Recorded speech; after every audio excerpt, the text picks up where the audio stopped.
ఇది దేవుని మైండ్లో ఉండేది, ఇది ఎగ్జాక్ట్గా. దేవుని ప్రేమిస్తే చేపలు పట్టడానికి వెళ్ళిపోవడం. అదే చేపలు పట్టేవాడిని నన్ను వెంబడించమని కోరినప్పుడు, మొట్టమొదటిగా పేతురు కలిసినప్పుడు చేపలు పడతాడు.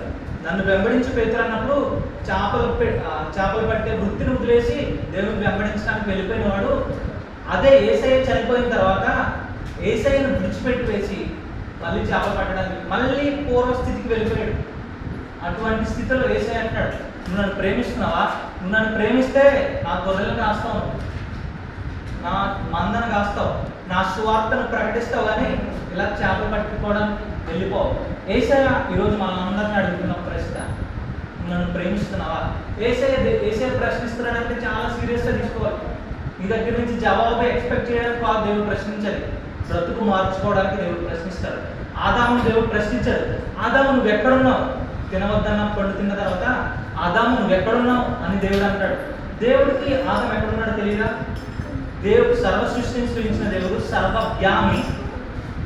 ఆయనకి తెలుసు ఆదాము ఎక్కడున్నాడు, కానీ అవకాశం అది దేవుడు ప్రశ్నిస్తున్నాడంటే, బైబిల్లో ఎక్కడైనా చూసుకోండి మీరు, దేవుడు ఒక వ్యక్తిని ప్రశ్నిస్తున్నాడంటే బ్రతుకు మార్చుకోవడానికి ఒక అవకాశం ఇస్తున్నాడు. అలా అక్కడ ఆదాము కాదు, ఆదాము నువ్వు ఎక్కడున్నావు ప్రశ్నించాడు. ఇక్కడ పేతురుని ప్రశ్నిస్తున్నాడు, పేతురు నన్ను ప్రేమిస్తున్నావు. దేవుని దగ్గర మనం మోసం చేయలేము, నటించలేము, డ్రామా చేయలేము. దేవుని దగ్గర దేవుడు మన హృదయ అంతరంద్రియాలు ఎరిగినవాడు. మన హృదయాన్ని ఎరిగిన దేవుడు.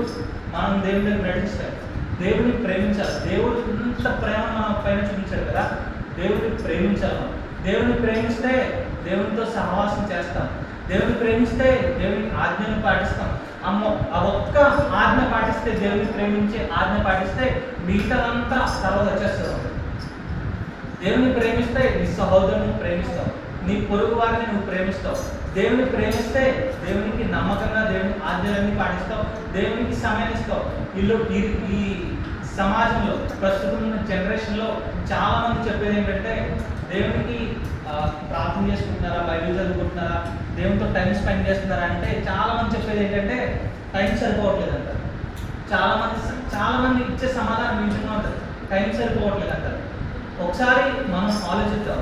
దేవునికి మనం విలువిస్తే, దేవుని మనం ప్రేమిస్తే దేవునికి సమయాన్ని ఇస్తాం, సాకులు చెప్పమా. ఒక చిన్న ఉదాహరణ చెప్తాను.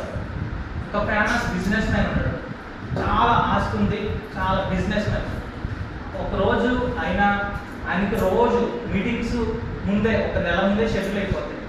ఒకరోజు ఆయన ఎయిర్పోర్ట్కి వెళ్ళాలి, వేరే కంట్రీకి వెళ్ళాలి, ఫ్లైట్ టైం అవుతుంది. ఆయన తన పిఎం పిలిచి మీటింగ్ షెడ్యూల్ అడుగుతాడు. 1 o'clock నుంచి 2 o'clock